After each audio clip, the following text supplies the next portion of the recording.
En una de las operaciones militares más brutales de la historia reciente, 100.000 soldados estadounidenses se lanzaron con todo su poder contra el régimen del implacable líder Saddam Hussein. Esta fue una ofensiva planificada tras la feroz invasión iraquí a Kuwait. En el corazón de ese desierto en llamas, las tropas norteamericanas desataron una tormenta de fuego y precisión, enfrentándose a las fuerzas de Irak en un combate despiadado, que incluyó ataques aéreos y terrestres de una magnitud nunca antes vista. Más de 88.000 toneladas de bombas cayeron sobre Irak en un despliegue de tecnología y precisión letal. Esto allanó el camino para que las fuerzas norteamericanas iniciaran una invasión por tierra que arrasó ciudades, bases militares y la moral del enemigo. En este nuevo video de Mundo Bélico, analizaremos todos los detalles de un enfrentamiento explosivo que duró 100 horas y cambió para siempre el mapa de poder de Medio Oriente. Comencemos.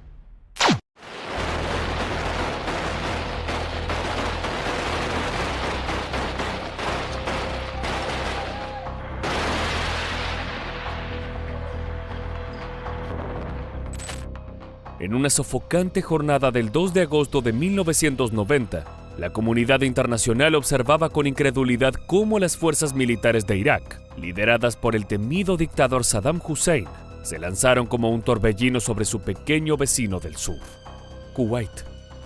Lo que comenzó como una disputa fronteriza se transformó rápidamente en una de las confrontaciones bélicas más brutales del siglo XX, dejando una huella imborrable en la historia militar contemporánea, recordada popularmente como la Guerra del Golfo. Ese día los tanques iraquíes cruzaron la frontera, rompiendo la frágil estabilidad de la región y haciendo sonar las alarmas en las principales capitales del mundo. Kuwait, una nación rica en petróleo pero militarmente vulnerable, cayó en cuestión de horas.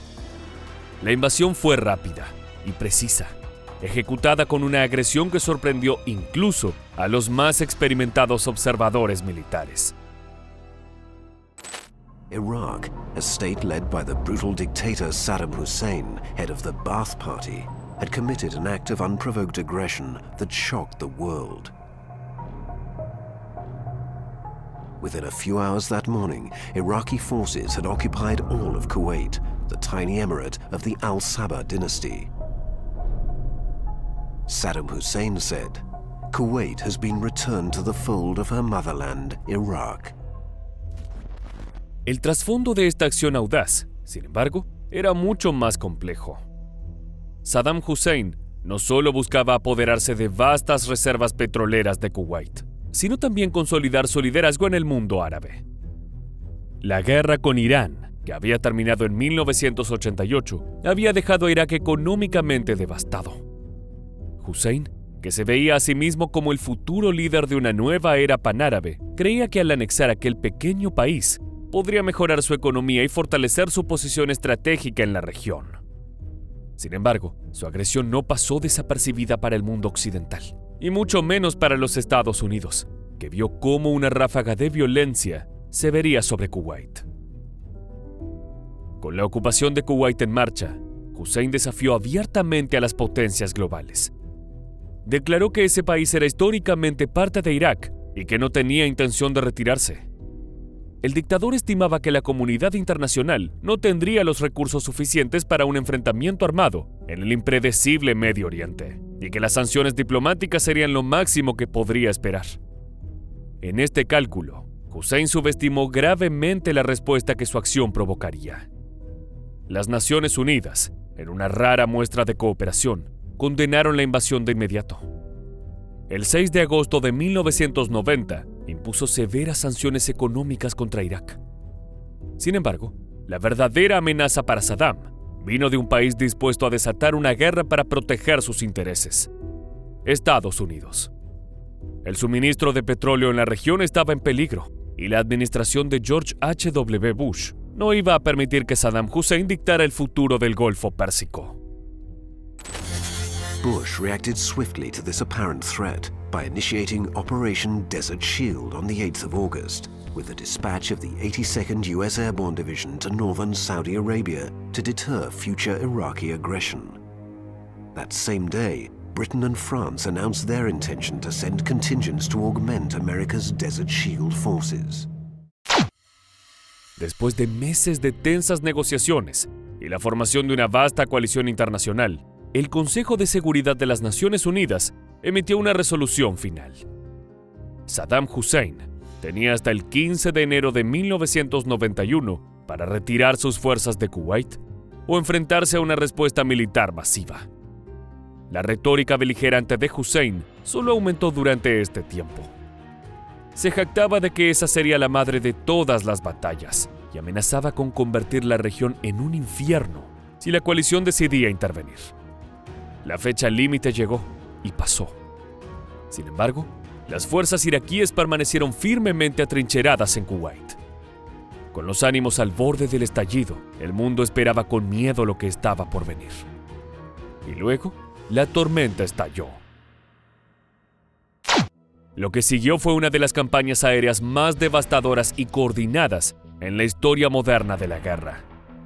Los cielos sobre Irak y Kuwait se oscurecieron cuando más de 1,000 aviones, incluyendo cazabombarderos F-15 y F-16 y aviones furtivos F-117, comenzaron a hacer llover fuego sobre las posiciones iraquíes. Durante más de 5 semanas, día y noche, los ataques aéreos se sucedieron sin tregua. Saddam Hussein había construido uno de los ejércitos más grandes del mundo, pero fue superado por la sofisticación y precisión de la maquinaria militar estadounidense y la de sus aliados. The F-117A Nighthawk was one of the most famous weapons of war used during the Gulf War, the stealth fighter, the fighter that was, in inverted commas, invisible to the enemy. And it was, of course, used in the initial air campaign to try and fly stealthily towards the enemy air defenses. Los objetivos de los bombardeos no eran solo las posiciones militares iraquíes en Kuwait, sino también la infraestructura esencial dentro de Irak. Bases aéreas, sistemas de comando y control, plantas de energía, comunicaciones, depósitos de armas y fábricas fueron pulverizados en cuestión de días.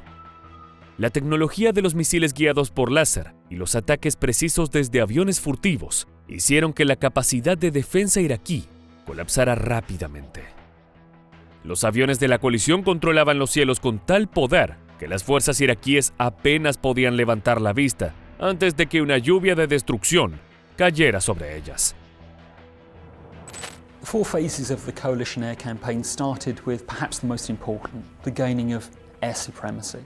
The gaining of air supremacy allowed the Allies quite quickly to dominate the air flank, and therefore to be able to do with the air flank what they wished, to go on bombing raids, to transport airborne troops, to fly their helicopters, to resupply logistically, for battlefield air interdiction and close air support, all the things that were going to follow. Una de las claves del éxito de la campaña aérea fue la tecnología de sigilo, que permitió a los aviones estadounidenses penetrar el espacio aéreo iraquí sin ser detectados. El F-117 Nighthawk, un avión casi invisible a los radares, fue responsable de los ataques más cruciales en Bagdad, la capital iraquí. Saddam Hussein vio cómo su ciudad era bombardeada con una precisión quirúrgica. Los edificios gubernamentales y los cuarteles generales fueron destruidos, dejando a las fuerzas iraquíes sin capacidad para coordinar una defensa efectiva. Sin embargo, la guerra se había desatado y miles de soldados norteamericanos podrían dejar su vida en ello. En aquellas jornadas de máxima tensión, se lanzaron más de 88,000 toneladas de bombas. Una cifra aterradora que demostró el poderío militar de la coalición occidental. Los iraquíes, que habían confiado en su vasta red de defensa aérea y en sus tanques, se encontraron desorientados ante la abrumadora ofensiva aérea. Mientras las bombas seguían cayendo desde el cielo, las fuerzas de la coalición se preparaban para un asalto terrestre de proporciones épicas.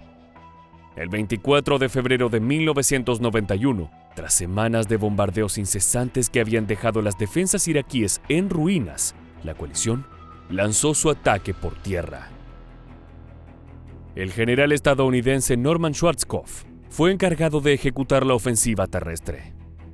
Su estrategia era clara y demoledora: Un ataque rápido y contundente que abrumara completamente a las fuerzas iraquíes, incapacitándolas antes de que pudieran reaccionar.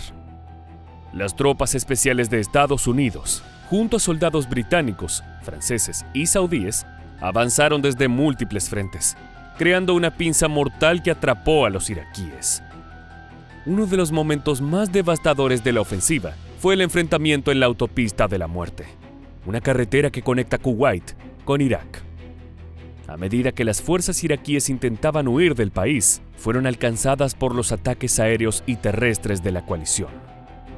Miles de vehículos, desde tanques hasta camiones llenos de soldados, fueron destruidos en cuestión de horas, creando un cementerio de metal retorcido a lo largo de la carretera. Las bajas iraquíes fueron masivas, y las imágenes de la carnicería recorrieron el mundo, mostrando la ferocidad del ataque de la coalición.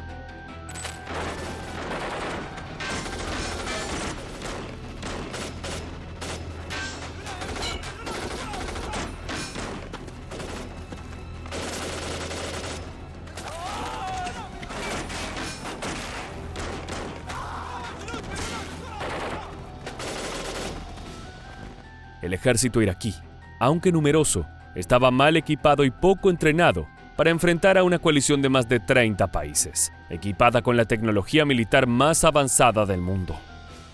Las unidades de élite de Hussein, la Guardia Republicana, considerada como una fuerza formidable, no pudo resistir el avance imparable de las tropas de la coalición. Sin embargo, Saddam Hussein intentó contraatacar. En un movimiento dramático, lanzó misiles Scud contra Israel y Arabia Saudita, aliados de Estados Unidos, con la esperanza de provocar una reacción que pudiera fracturar la coalición. The Iraqis used shoot and scoot tactics. They set the missile launchers up, fire the missile, and then dash off to some concealment, perhaps under a bridge or in a concealed bunker. By the time the coalition aircraft arrived, there was nothing to target. And so the coalition turned to their special forces, American special forces and the British SAS, dropped behind enemy lines to try and deal with the Scud threat. Las defensas aéreas, como el sistema Patriot estadounidense, fueron capaces de interceptar la mayoría de los misiles, minimizando el daño y las bajas en el campo de batalla. Ahora sí, los ataques generaron nerviosismo y terror, especialmente entre la población civil, y fueron claves para recordar al mundo que el régimen de Hussein todavía tenía la capacidad de infligir daño.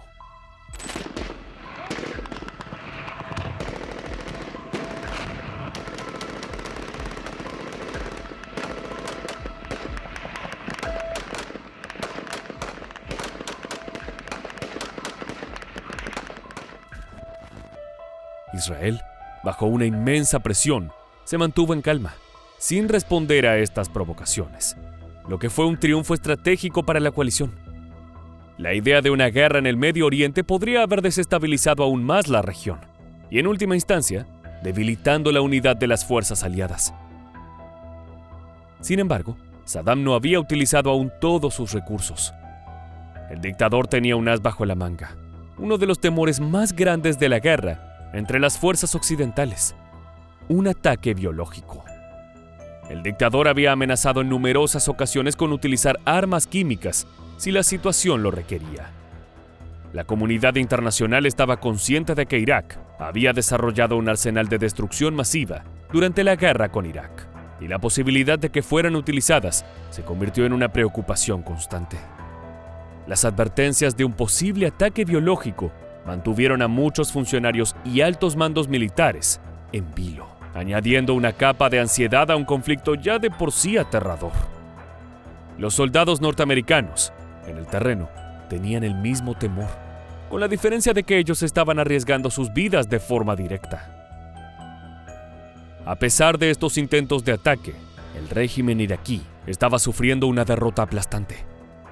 Sus bajas comenzaron a acumularse en números escalofriantes. Las estimaciones varían, pero se cree que el ejército iraquí perdió entre 20.000 y 30.000 soldados en combate. A este número se le debe agregar la cantidad de hombres capturados o desaparecidos, que podría elevar la cifra total a niveles aún más alarmantes.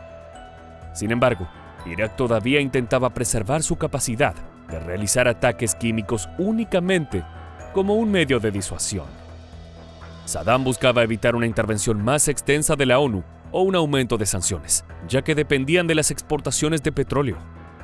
Sumado a esto, la amenaza de una devastadora respuesta de la coalición llevó a Saddam a abstenerse de emplear ataques biológicos, reservándolos como herramienta de poder regional ante posibles conflictos futuros. Para sorpresa de todos, en apenas 100 horas, la ofensiva terrestre terminó abruptamente. En ese escaso tiempo, la batalla que muchos temían sería larga y devastadora se había esfumado casi tan rápido como había comenzado. El 28 de febrero de 1991, el entonces presidente Bush declaró un alto el fuego y la guerra formalmente llegó a su fin. Kuwait fue liberado y las fuerzas iraquíes, prácticamente aniquiladas a nivel militar, se retiraron a su país, dejando atrás una escena de destrucción apocalíptica. En el aire aún flotaban los ecos de los bombardeos y las calles estaban marcadas por los estragos de un conflicto que había durado menos de 6 meses, pero que dejó profundas cicatrices. La victoria de la coalición no solo restauró la soberanía kuwaití, sino que también redefinió el equilibrio de poder en la región. Mientras que el mundo contemplaba las secuelas de una guerra que transformaría el futuro de Medio Oriente. Finally, Saddam realized just how devastating coalition military strength was. Saddam had got to the point where he realized that there was nothing going to stop some form of ground offensive. And Tariq Aziz, the acceptable face of the regime, I suppose, makes it clear that Iraq is willing to unconditionally and immediately withdraw from Kuwait. El costo humano de la invasión y la subsiguiente guerra no se vieron reflejados únicamente en la cantidad de bajas del ejército iraquí. Los ataques aéreos devastaron no solo las instalaciones militares, sino también la infraestructura civil de Kuwait, incluyendo hospitales, escuelas y viviendas. La población civil sufrió enormemente y muchos se vieron obligados a huir de sus hogares. Se estima que miles de civiles kuwaitíes perdieron la vida como resultado directo de la invasión y los bombardeos. Los efectos a largo plazo de la guerra también fueron profundos. Después de la victoria de la coalición, las tensiones en la región no se disiparon y el descontento con el régimen de Saddam creció. Las sanciones impuestas a Irak exacerbaron la situación humanitaria en el país, llevando a una crisis que duraría décadas. Las enfermedades, la falta de alimentos y el colapso de los servicios básicos se convirtieron en la norma para la población iraquí, y las secuelas de la contienda se sintieron mucho después de que se firmara la paz. La Guerra del Golfo tuvo un impacto duradero en la política internacional y en la forma en que las potencias occidentales, especialmente Estados Unidos, abordaron los conflictos en el Medio Oriente. La rapidez y efectividad de la operación contra Irak se convirtió en un modelo de referencia para futuras intervenciones militares. La combinación de superioridad tecnológica, inteligencia bélica y coordinación internacional se convirtió en un estándar para las operaciones en las décadas siguientes. Sin embargo, las decisiones tomadas durante y después de la guerra también sentaron las bases para futuros conflictos en la región. La resolución de no derrocar a Saddam Hussein fue criticada por muchos analistas y políticos. El régimen continuó en el poder, con todas las atrocidades que eso implicaba, y la inestabilidad en la región continuó en aumento. Los levantamientos en Irak, la insurgencia en la década de 2000 y el surgimiento de grupos extremistas fueron consecuencias directas de la inacción tras la guerra. Pero esa es otra historia. Ahora sí, luego de haber conocido la operación Tormenta del Desierto, ha llegado el momento de despedirnos. Muchas gracias por habernos acompañado hasta el final. Te invitamos a suscribirte a Mundo Bélico para más novedades sobre las guerras en Medio Oriente. Hasta la próxima.